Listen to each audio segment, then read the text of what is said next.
grande, maior torcida deste Maranhão. Sampaio Correia, do nosso esporte o mais antigo esquadrão. Sampaio Correia, a Bolívia querida de maior torcida deste Maranhão. Sampaio Correia, do nosso esporte o mais antigo esquadrão. Sua camisa encarnada verde e amarelo, veste gigante do esporte em constante duelo. Sampaio Correia, time de escola, maior torcida, tradição e futebol. Sampaio Correia, time de escola, maior torcida, tradição e futebol.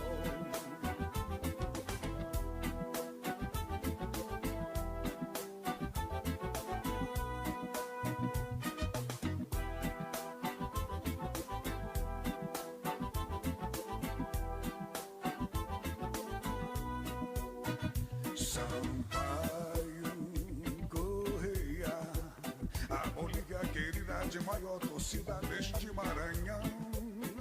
Sampaio Correia, do nosso esporte o mais antigo esquadrão. Sampaio Correia, a Bolívia querida de maior torcida deste Maranhão. Correia, do nosso esporte o mais antigo esquadrão. Sua camisa encarnada verde e amarelo, veste gigante do esporte em constante duelo. Sampaio Correia, time de escola, maior torcida, tradição e futebol. Sampaio Correia, time de escola, maior torcida, tradição e futebol. Agora convidamos as autoridades que compõem a nossa mesa, o nosso dispositivo, a tomarem assento, para darmos então um seguimento à nossa programação. E o senhor professor de Educação Física da Rede Pública do Estado e pesquisador Hugo José Saraiva Ribeiro.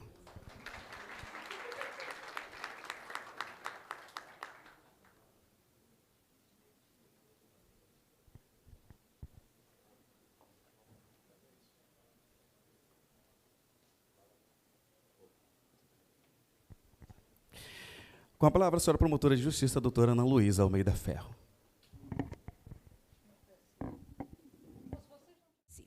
E para contar como foram estes 100 anos do Sampaio Correia, essa paixão dos maranhenses, a 17ª SMP Literária tem o prazer de apresentar os seguintes palestrantes.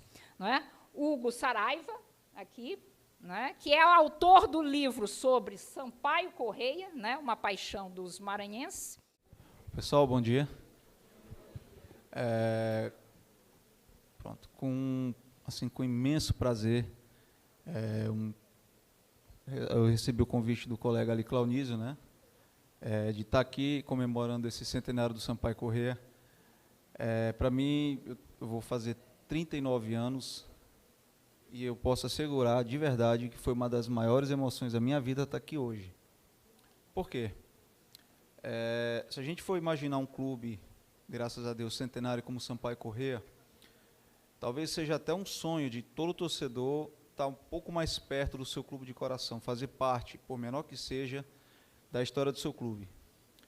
E em 2011, eu consegui deixar uma semente, por menor que seja, para o clube, que foi o lançamento de um livro contando a história do Sampaio Correia. Então, para mim, estou muito feliz, muito obrigado mesmo, de verdade, pelo convite, né, de estar aqui, que vai ser um dia que eu vou levar para o resto da minha vida, com certeza.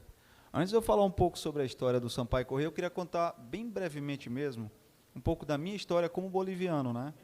Eu sou um filho do rádio, vamos falar assim, né? Eu sou do interior do estado, E até então, como criança, né, eu desconhecia o que era o futebol de São Luís. Eu tinha assim, mesmo sem morar na capital, eu já tinha um amor muito grande por São Luís, pela história do Maranhão, né, pela cultura maranhense que é rica. Só que eu desconhecia o que era futebol maranhense. Na minha cabeça não existia Sampaio Corrêa, Motoclube, Maranhão, era o clássico, Palmeiras, Palmeiras, Flamengo, Cruzeiro, etc., Vasco da Gama, porque não chegava. Então, um dia, como criança, né, brincando, aquele clássico jogo de botão, na hora que a gente viaja, né, eu liguei o rádio no AM para fazer o que a gente chama hoje de rádio escuta, que é passar o resultado, né, na cabeça da criança brincando, né, sozinho lá em casa. E de repente eu liguei no AM, e estava passando um jogo do Maranhão Atlético Clube. E, pô, para uma criança, né, que é aquela fase onde a gente, né, é uma fase gostosa pra caramba da vida da gente, eu conheci o Maranhão Atlético Clube e aquilo ali foi uma amor à primeira vista. Tanto que eu por muito tempo, eu passei a admirar o hino do Maranhão, gravei em fita cassete, escutava o dia todo, aquela uma coisa linda. Então eu fiquei habituado a todo domingo, 4 horas, ligar o rádio e ver o que tinha de novo. E aí depois eu conheci o Motoclube e, claro, depois eu conheci o Sampaio Corrêa, né? E isso foi em 1996, 1995. No ano seguinte eu ainda acompanhei aquela histórica campanha do Motoclube na Série B, né? O jornalista Zé Raimundo exibia os jogos às segundas-feiras no programa dele, né? No Maranhão TV, também fiquei habituado toda segunda, né? Como na época, estou falando década de 90, as informações eram poucas na minha cidade, eu só ficava habituado a ligar a televisão ao meio-dia na segunda-feira e ver o que tinha passado de jogo. E, de repente, eu vejo o Sampaio Corrêa jogar a Série C em 96. E no dia 20 de outubro de 96, o Sampaio Corrêa, já no mata-mata, perdeu para o Porto de Pernambuco, 2-1. Aí é igual ao amor, a gente não consegue explicar. Eu não sei porque naquela derrota o coração virou boliviano, talvez por querer acolher o Sampaio Corrêa, né? E naquele dia eu fiquei, realmente, o coração virou boliviano. A partir desse dia 20 de outubro de 1996, eu virei Sampaio Corrêa. Então, eu sempre falo, né, até em tom de brincadeira, que eu sou o único caso, talvez, no mundo, do torcedor que passou pelos 3 grandes de um estado, né? Eu comecei a admirar o Maranhão, tive ali um pé para torcer pelo Motoclube, né? Acompanhei a campanha, mas o coração virou boliviano e, graças a Deus, sou boliviano desde 1996, né? Então, eu estou muito feliz mesmo de estar aqui, né? Quero agradecer o convite. E antes de eu também fazer a minha explanação aqui sobre a história do Sampaio Corrêa, que é uma história linda, rica pra caramba, igual o São Luís, né? Queria só deixar 2 ressalvas. Aos alunos que estão aqui, né? Eu sou professor, sei a importância que é a educação, né? Na vida de um jovem e tudo. Eu já tive também do lado daí, né? Como eles. E eu posso assegurar para vocês que São Luís é uma cidade linda culturalmente. Então, vocês jovens, passem a amar a cidade de vocês, porque São Luís é uma cidade que a gente não explica. A cultura, o Maranhão é um estado, São Luís em particular é uma cidade que a gente não consegue explicar, né, por tudo, né? Eu sempre brinco, eu estou há 20 anos em São Luís, há 20 anos eu não consigo perder esse amor por São Luís já de uma forma mais direta, como eu vivo aqui há 21 anos. Então, aprendam a admirar, a gostar, a respeitar e a cultuar a cidade de vocês, tá bom? E minha segunda ressalva é que eu queria deixar aqui publicamente, né? O Claunis até puxou ali já no finalzinho da fala dele, eu queria deixar aqui publicamente um agradecimento não ao Sampaio Corrêa, porque o Sampaio Corrêa é eterno, mas eu queria deixar aqui um agradecimento público a esse senhor que está bem aqui, por tudo que ele fez desde o ano de 2007. Agora há pouco ali eu dei umas 2 entrevistas e eu falei a mesma coisa. O futebol maranhense, ele existe antes e depois de 2007. O que Sérgio Frota fez pelo futebol maranhense, talvez só daqui a muitos anos a gente vai conseguir explicar, né? Eu acompanho, graças a Deus eu estava aqui, já conseguindo acompanhar, né, o Sampaio Corrêa de lá para cá, no início que eu falo da era Sérgio Frota, né? Então a gente sabe que não seria qualquer pessoa que teria essa coragem. Eu falo que antes de ter né, a parte da financeira, tudo, a pessoa tem que ter coragem para fazer o que Sérgio Frota fez. Então, muitas das vezes ele é até mal interpretado, ele trabalha no Sampaio Corrêa com uma força muito grande, as pessoas interpretam até errado. E eu compreendo, porque eu imagino que seja um amor como se fosse um filho para ele. Administrar o Sampaio Corrêa não é fácil, é um dos maiores clubes do Brasil e talvez até do mundo. Então, administrar um clube do tamanho, da importância, né, do Sampaio Corrêa não é fácil. Então, quando às vezes ele é enérgico, eu entendo perfeitamente. E eu sempre digo, o Sampaio está passando, infelizmente, um momento ruim, né, nesse início de 2023, mas é o que eu sempre falo, eu confio cegamente no Sérgio Frota. Eu nem me preocupo. Se a gente perder alguma coisa agora, lá na frente, eu tenho certeza que a gente vai ganhar. Não é porque está aqui na minha frente, não. Eu sempre digo, eu confio, vejo o trabalho dele desde o começo, né? Então eu sei o que ele vai fazer lá na frente, tem uma coisa muito melhor para o Sampaio Corrêa. Então, o futebol maranhense deve muito a esse senhor que está aqui. Eu pediria até, por favor, uma salva de palmas para ele, tá? Bom, vamos falar então sobre o Sampaio Corrêa, né? Está aqui, inclusive, o livro que eu lancei em 2011, chamado Sampaio Corrêa, uma paixão dos maranhenses, a conclusão minha da monografia da educação física, né? Será relançado próximo ano, já contando todo o centenário, inclusive, é o que eu falo, a era do profissionalismo, que é a era Sérgio Frota, que não poderia faltar, é antes e depois do Sérgio Frota, com certeza. Bom, vamos falar sobre o Sampaio Corrêa e falar sobre o clube. Primeiro lembrar da origem, né? O Claunísio bem lembrou do Nilzinho Santos, que a gente conhece pelo estádio, mas às vezes a gente desconhece. Quem foi Nilzinho Santos, né? Que ele foi um industrial, filho do industrial do Crispim Moreira dos Santos, que era dono da companhia Fabril, né? Aqui do Santa Isabel, onde, né, a gente está próximo aqui onde funcionou a fábrica Santa Isabel. E ele foi estudar fora, é filho de industrial, foi estudar fora, né? Tinha condições financeiras, foi estudar em Liverpool, na Inglaterra, né, no começo do século passado, e voltou trazendo o futebol, que até então era desconhecido aqui no Maranhão. Ele trouxe, né, os primeiros instrumentos, bola, apito, chuteira, camisas, e começou a desenvolver o futebol aqui no Maranhão, em especial aqui na fábrica Santa Isabel. Tanto que ele fundou um clube, como o Claunísio bem lembrou, que foi o Fabril Athletic Clube, que era o FAC, foi o primeiro clube da história do futebol maranhense, né? Só que até então o futebol ele era muito restrito à elite. Não existia futebol para o povo, né? Tanto aqui na região que é compreendida entre a Igreja Universal e o Sejol, existia aqui, né, era o fundo da fábrica, existia um campo de futebol onde a elite maranhense jogava, né? Eram os funcionários da fábrica, os sócios, né, da fábrica Santa Isabel disputavam jogos, e o povão ficava do lado de fora e sem entender o que estava acontecendo ali, né, aquele barulho, né, os jovens da época. E durante muito tempo o futebol ele foi elitizado aqui em São Luís, então o futebol não era para o povo. E aí algumas pessoas, desculpe, não quiseram, não, o futebol ele deve ser para o povo, o futebol ele nasceu para o povo. Então eles foram alguns dissidentes, né, liderados pelo Gentil Silva, que era da época, e resolveram se dissociar do Fabril e levaram o futebol para o público, para o povo em geral, né, dos bairros pobres de São Luís, né? Tanto que o Claunísio sabe, ele pesquisou a existência de vários clubes, né, já na década de 10, clubes de futebol populares, né, que eram formados por pessoas simples, pessoas dos subúrbios de São Luís, vamos falar assim, tá? Então, foi muito importante esses dois momentos, a fundação, a chegada do futebol aqui e essa popularização do futebol em São Luís, que também daria vida futuramente ao Sampaio Corrêa, tá?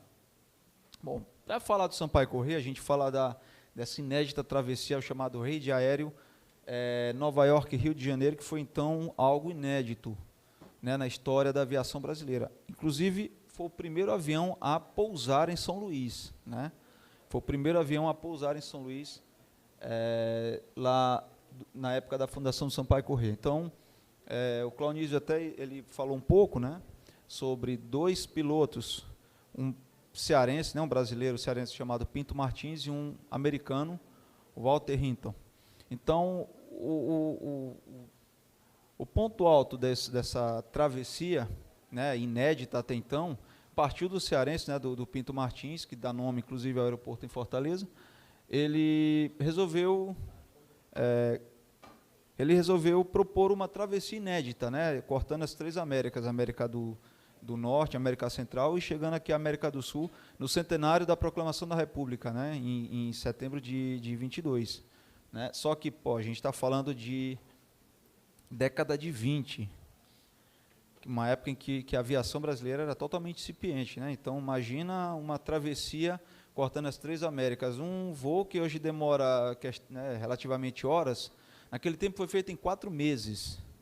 Uma travessia Estados Unidos-Brasil, que o trajeto final foi Rio de Janeiro, demorou 4 meses. Por quê? Durante muito tempo, o avião ele ficava parado, tinha que vir peças, geralmente as peças vinham por navio, né, para repor as peças que quebravam pelo caminho. Então, realmente, a travessia ela teve muito imprevista, durou 4 meses. Tá? Então, não era muito fácil para a época. Tá? Então, esse aqui, ó, o Pinto Martins, né, que está ali à esquerda da gente, né, e o americano. Tá? Aqui é o busto que está presente ali no aeroporto em Fortaleza, para quem já foi, né? Tá um busto em homenagem a ele, que é o piloto brasileiro, tá? E quem financiou essa travessia? Foi esse senhor aí, que a gente também deve muito a ele, né? Que foi o senador da República na época, senador José Matoso de Sampaio Corrêa, foi senador da República e presidente do Aeroclube do Brasil. Ele financiou essa aventura, né? Essa travessia inédita, do hidroavião que partiu dos Estados Unidos até o Brasil. Tá? Bom, foi assegurado, claro, verbas para fazer a travessia, né, e contrataram de uma fábrica um hidroavião biplano, né, que ele não fez, pela falta de aeroportos na época, toda a travessia teve que ser feita pelo mar. Então o avião chegava nos países, né, e pousava na água. Então foi um biplano com 28 metros de envergadura, né, e 2 motores de 400 HP cada, né, e 8 toneladas o peso do avião. Esse primeiro que foi conseguido por intermédio do senador José Matoso Sampaio Corrêa e que recebeu o nome dele. Né. No dia 4 de setembro de 22, eles receberam e batizaram o avião de Sampaio Corrêa. Tá? E aí eu tenho aqui a rota, né, na Flórida, saiu da Flórida até chegar em São Luís. Tá? Eles foi 3 meses e 25 dias de viagem até chegar, né, dos Estados Unidos até São Luís do Maranhão. Tá bom? Então aqui a gente tem a foto, é uma foto mais...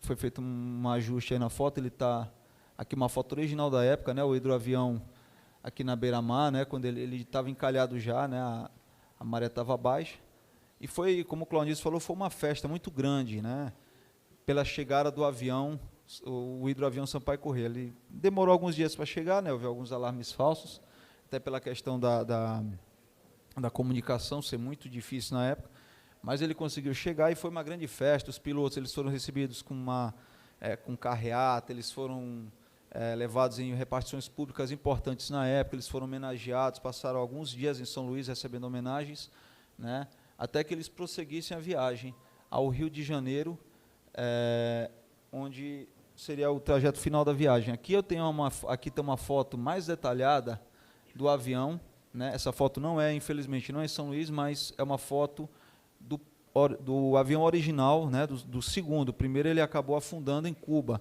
e aí por intermédio também do senador Sampaio Corrêa conseguiu-se um segundo avião, que foi esse que chegou. Esse aí já era com hélices de madeira, asas de pano, e era um avião um pouquinho menor do que o primeiro. Tá?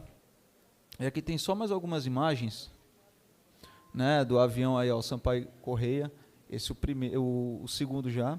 Tá? Aqui é o avião em Porto Rico, né? Aqui os pilotos abaixo com algumas pessoas. Aqui, mais uma vez, a foto aí dos 2 pilotos, né?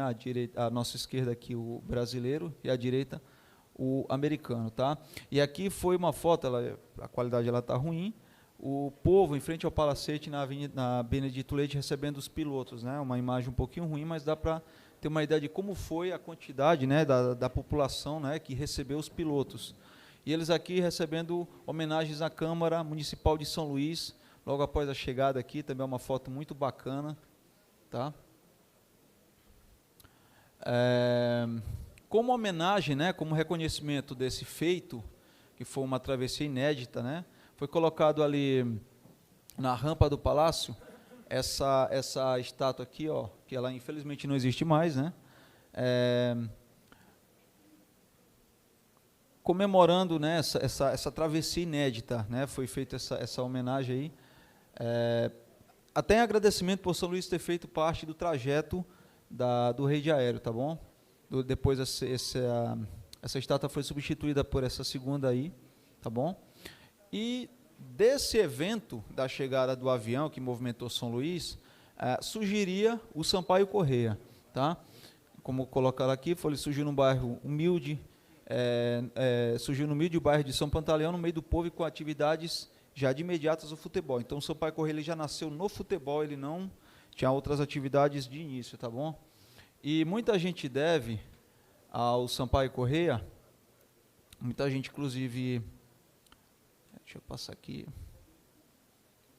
esse é chamado o Almir Vasconcelos, né? Ele era um senhor na época da fundação do Sampaio Corrêa, ele é considerado um dos fundadores do clube. Por quê?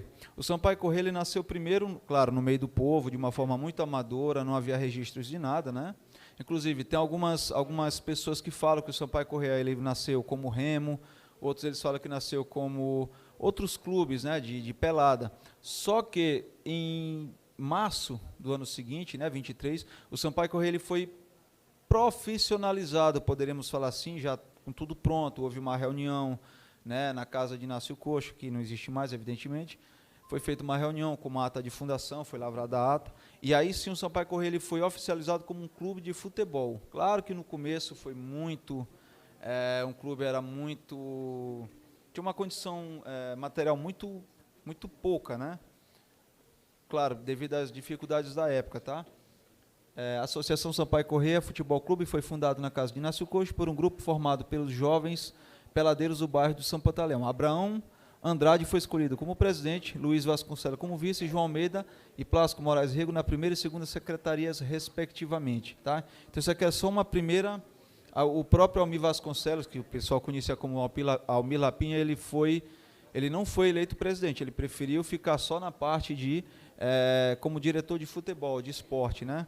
Ele preferiu ficar e resolveu dar uma cara mais profissional àquele antigo clube que originou o Sampaio Corrêa. Aqui nós temos uma sede, que foi o local da reunião, né? Fica ali ao lado do hospital o Socorrão, né? Aqui na Rua do Passeio.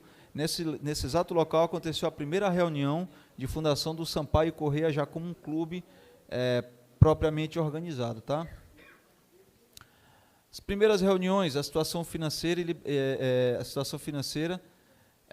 do clube era muito difícil, né? Consta, inclusive, em documentos que a situação do Sampaio Corrêa, material era praticamente zero. Tinha uma bola, algumas camisas, né? Camisas azuis com golas amarelas e só. E um caderno de ata de fundação só. Então não tinha nada, tá bom? Então, pela questão da amizade com o prefeito da época, eles conseguiram uma liberação em um campo de futebol, de um campo ali no Largo do Santiago, onde foi feito um campo, né, para os primeiros treinos, para os primeiros jogos, etc. Tá? A equipagem, o escudo, foram esboçados pelo Gervásio Sapateiro, que ele chamava de Gervásio Cabeça. Enquanto não chegava a São Luís a equipagem traçada e encomendada, o time utilizava provisoriamente camisas amarelas com golas azuis. Eu inverti as cores, tá? O Gervásio ele moldou o escudo do Sampaio Corrêa, né? Ele era torcedor do Fluminense e fez um escudo que queria lembrar vagamente o escudo do Fluminense, né? Ele colocou as cores, o amarelo e o verde das cores da bandeira do Brasil, né? Pela vestimenta que o piloto brasileiro utilizava, e o vermelho pela bandeira americana que o piloto, né, dos Estados Unidos utilizava na travessia. Então, a camisa que ele fez por ele ser torcedor do Fluminense, ele fez uma camisa idêntica à do Fluminense Carioca, que era listrada na disposição vertical em vermelho, vermelho, verde, e com uma diferença de ter, ao invés do branco, uma listra branca separando as cores, ele colocou uma listra amarela, né, como a gente conhece hoje a camisa do Sampaio Corrêa, tá bom? Está aqui o desenho, esse é um dos primeiros registros que a gente tem do escudo original do Sampaio Corrêa, tá? E aqui foi 2 anos depois, o Sampaio, após aproximadamente 40 jogos disputados amistosos, né, ele resolveu dar uma oficializada e organizou o seu primeiro jogo oficial. O Sampaio Corrêa ele foi fundado oficialmente, né, a primeira partida do Sampaio Corrêa só se realizou 2 anos depois, em 25, contra o Luso Brasileiro, que era um maior clube na época aqui em São Luís, né? Então o Sampaio, que era um time de peladeiros, time de pobres, suburbanos, foi enfrentar um time do Luso Brasileiro, que era um time de ricos, né, da elite maranhense até então, tá? Aqui a gente tem um estádio da Rua Rodrigues Fernandes, que é a atual Rua do Passeio, né, que o campo existe ali entre o Senac e o Hospital Português, né, não existe mais, evidentemente, tá? E o Sampaio Corrêa acabou vencendo essa partida pelo placar de 1-0, e iniciava-se assim a trajetória do clube nos gramados a partir de uma vitória. E detalhe, na época, perder uma partida para um clube tecnicamente inferior era até um ato vergonhoso para um clube. Então era muito comum eles pedirem o que a gente chama hoje de revanche. E o Luso exigiu, não, a gente quer jogar novamente contra o Sampaio Corrêa. E novamente eles perderam. 4-3 para o Sampaio Corrêa, então definitivamente o clube estava apto a jogar a elite do futebol maranhense. Aqui eu separei alguns dados interessantes, alguns fatos curiosos por décadas, né? Por exemplo, a década de 30 e 40, a gente tem alguns, que já foi inclusive até falado, né? Setembro de 34, o jogador Mascote, ele é autor, recordista brasileiro de gols, ele fez 14 gols na partida Sampaio Corrêa 20-0 no Santos Dumont, né? Ele é recordista, isso já é reconhecido inclusive pela FIFA, tá? O termo Fla-Flu maranhense, por quê? O Maranhão utilizava camisas rubro-negras e calções brancos, tá? Semelhantes ao Flamengo. O Sampaio Corrêa utilizava uniforme tricolor igual ao Fluminense do Rio de Janeiro, mas nas cores verde, amarelo e vermelho. Então, na literatura antiga, os próprios jornalistas utilizavam muito, quando era dia de clássico, vai haver o Fla-Flu maranhense, tá? Então era uma denominação muito comum na época, tá bom? Está aqui a foto do nosso querido Mascote, autor de 14 gols, recordista brasileiro. Aqui tem algumas fotos, esse é um dos primeiros registros de 38 do Sampaio Corrêa, tá? Aqui eu passei rápido.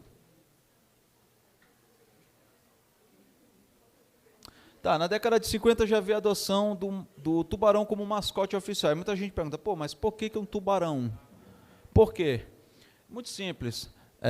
A adoção de mascotes na época, pelo menos na década de 50, ainda não era uma prática muito comum no futebol nacional, inclusive.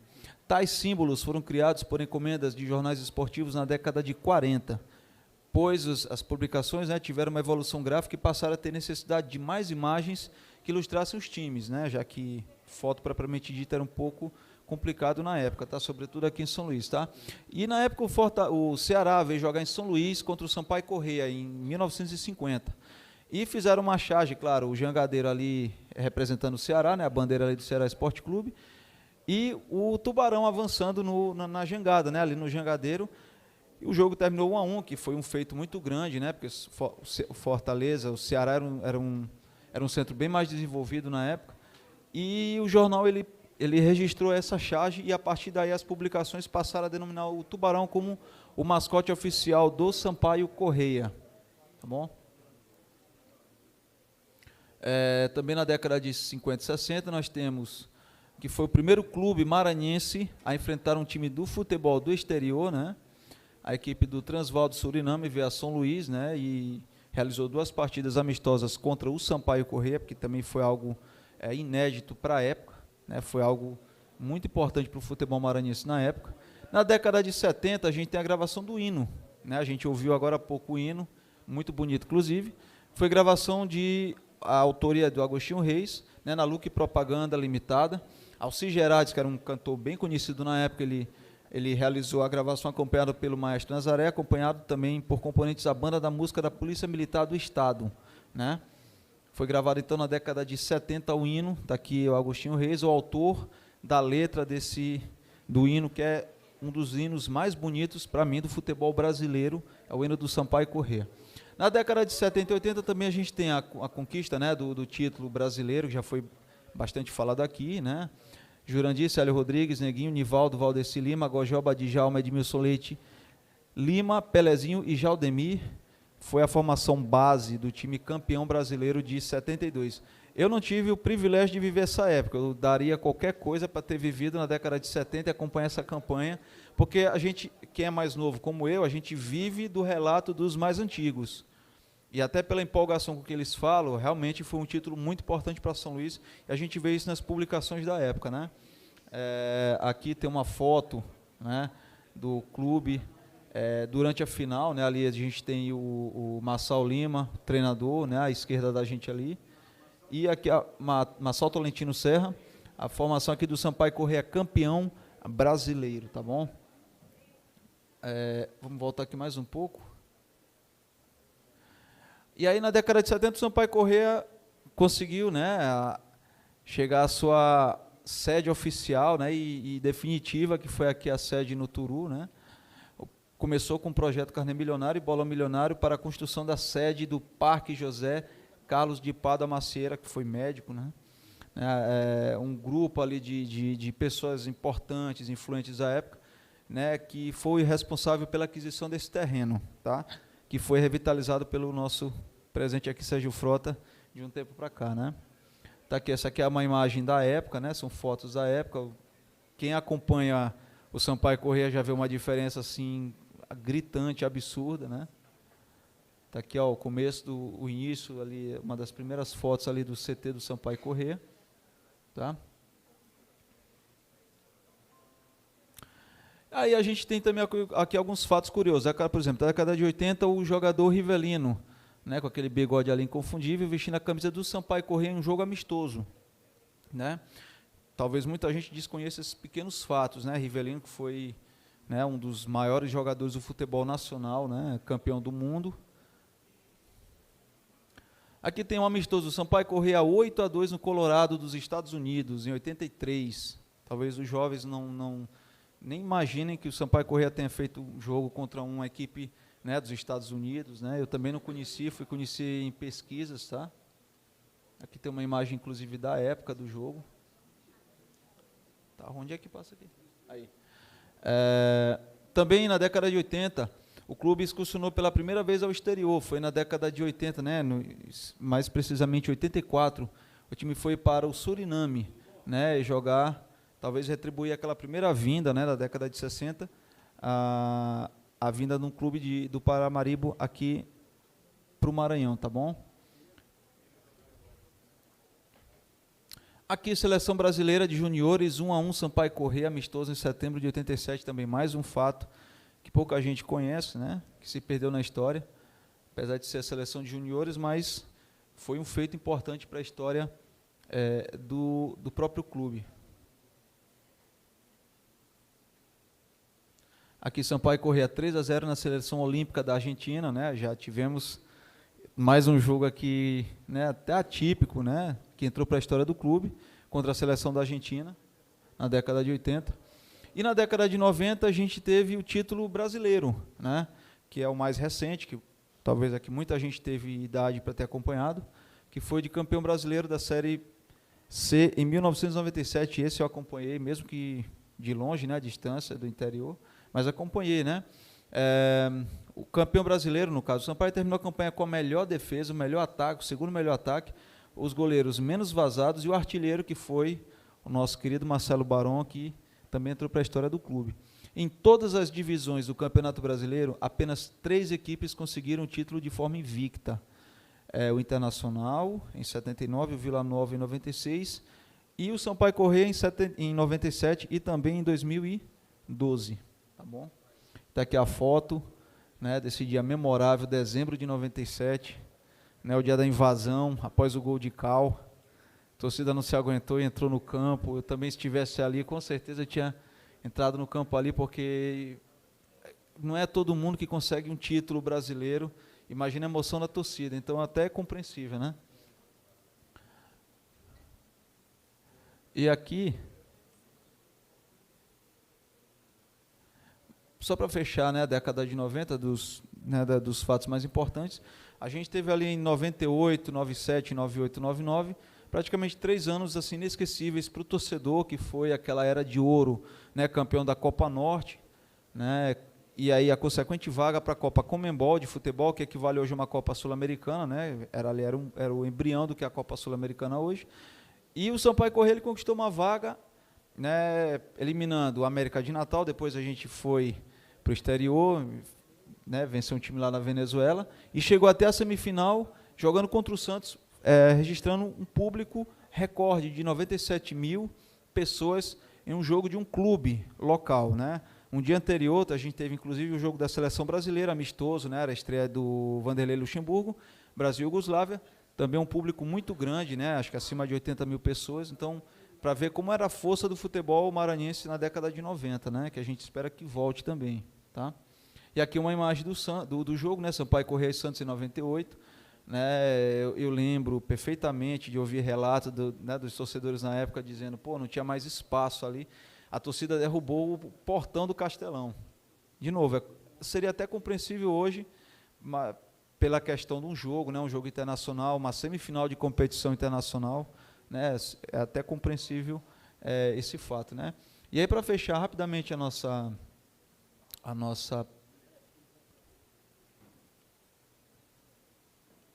para lá, para cá. A gente vai falar então sobre, bem breve, porque eu já falei, né, sobre a era Sérgio Frota. Eu não coloco nem década de 2000 para frente, 2010, eu coloco a era Sérgio Frota, porque, de novo, futebol maranhense ele tem que ser, inclusive, estudado daqui para frente sobre a era que o Sérgio Frota assumiu o Sampaio Corrêa e deu uma cara profissional, não só para o clube, né, fosse só para o clube, tranquilo até, mas ele deu uma cara profissional para o futebol do Maranhão. Eu estava conversando até com o meu colega aqui, o Ivaldo, um tempo desse, Moto e Maranhão e os outros clubes também se profissionalizaram após a chegada dele, porque viram que eles ficariam para trás. Então, foi realmente uma sacudida de verdade no futebol daqui, né? Volto a falar, não é qualquer pessoa que teria essa força, essa coragem, essa garra. Quantas vezes Sampaio Corrêa já caiu, né, teve momentos ruins e ele foi lá e conseguiu dar essa levantada. Então, de verdade mesmo, esse título era Sérgio Frota, acho que não é exagero não, realmente é uma era nova para o futebol maranhense. E a gente, mais lá para frente, é que a gente vai ter uma noção do que foi a passagem dele pelo Sampaio Corrêa. No momento, talvez não, porque a gente ainda está no calor da emoção, a torcida quer título, não entende como é difícil manter um clube. Mas talvez lá na frente a gente vai entender o que foi a passagem dele, a importância dele, não só para o Sampaio Corrêa, mas para o futebol maranhense. E talvez até para o futebol do Nordeste. Tá bom? Então, aqui só para enumerar algumas conquistas, né, que são as mais importantes. Ali o Campeonato Brasileiro da Série D, invicto, ali eu vi aquele cara ali acabando com um craque. Isso aí eu vi, eu estava na arquibancada. Aí a gente tem alguns campeonatos maranhenses, né, 2010, 11, 12, tem 14, 17, 20 e 21, tá? Taça Cidade de São Luís, Copa do Nordeste, outro título importante, incrível. Minha pressão caiu no dia, eu quase passei mal em casa, né? Exemplo daquele 2-2 em Fortaleza, do acesso, né? Eu tive o prazer de quebrar a mesa da minha casa com um murro, que é uma mesa de vidro, eu fiquei tão atordoado que... De novo, paixão de torcedor a gente não explica, né? Quem é torcedor sabe, a gente chora, fica mal quando perde, mas é assim mesmo. Copa União e, claro, 5º lugar na Série B, nesse modelo que a gente tem atual, né, de pontos corridos. O Sampaio já foi campeão brasileiro da Série B, mas esse modelo de pontos corridos, né, uma colocação bastante expressiva, eu digo, não fosse aquele pelotão, né, do Vasco, Cruzeiro, aqueles times ali na frente, com certeza o Sampaio Corrêa tinha time para ser campeão, inclusive. E aí era mudar o nome de São Luís para botar o teu nome. Na boa. Porque, de novo, é um outro futebol. Não tem nem como a gente questionar isso, tá bom? Então, aqui, só para fechar, e ele deu uma cara nova àquele CT. Eu falo... deve ter falhado na digitação. Sobre o próprio centro de treinamento, eu vou até aqui dar um relato bem pessoal. Quando eu comecei a minha pesquisa para a minha monografia sobre a história, né, eu que vim do interior, torcedor, adolescente ainda, achando, bom, vou chegar em São Luís, vou encontrar publicações, produtos oficiais, isso eu estou falando década de 90, produtos oficiais, camisa, loja, zero. Então, quando eu fui no próprio centro de treinamento do Sampaio Corrêa para pegar alguma informação, tentar colher alguma informação, eu tive o desprazer de ver praticamente o CT no chão. Ele em ruínas, eu sempre falo isso. Em 2008, quando eu fui pela primeira vez ao CT do Sampaio Corrêa, encontrei o telhado no chão. Não tinha nada, zero. A situação do Sampaio Corrêa ali praticamente era zero. Então, quem passa hoje pelo CT do Sampaio Corrêa e vê, claro, ainda tem muito a ser feito, porque, de novo, um trabalho desse não é feito em pouco tempo, né? É um trabalho a longo prazo mesmo. Mas quem vê hoje o centro de treinamento do Sampaio Corrêa, é um centro de treinamento que não deixa a desejar nada a muitos clubes, inclusive de ponta. Inclusive o trabalho dele. Tanto é verdade que tem muito jogador que, claro, por uma questão financeira, passa um tempo fora, mas na primeira pedida não hesita em voltar, porque sabe que é um trabalho sério, trabalho honesto, sério, de verdade, né?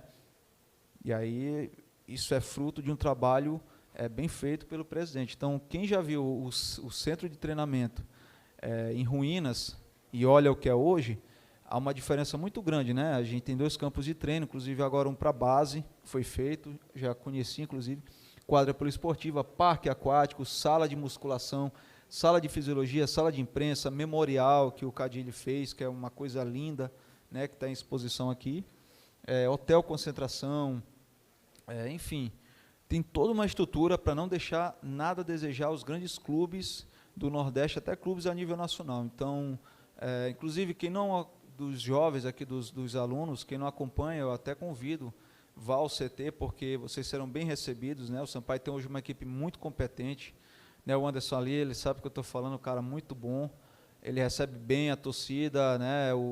Enfim, e até vontade do clube que a torcida abrace, né? Vá conhecer, né? Eu tenho um sonho ainda, eu tenho um projeto ainda de levar as minhas escolas, né, para conhecer o CT, não só do Sampaio, mas Moto, Maranhão, para que os jovens eles possam se inteirar mesmo do que está acontecendo aqui em São Luís e passem a gostar dos clubes, né? Então, para fechar, eu tenho essas 2 imagens aqui, eu não sei o que eu fiz agora. Por favor. Isso. Para fechar, tem essa...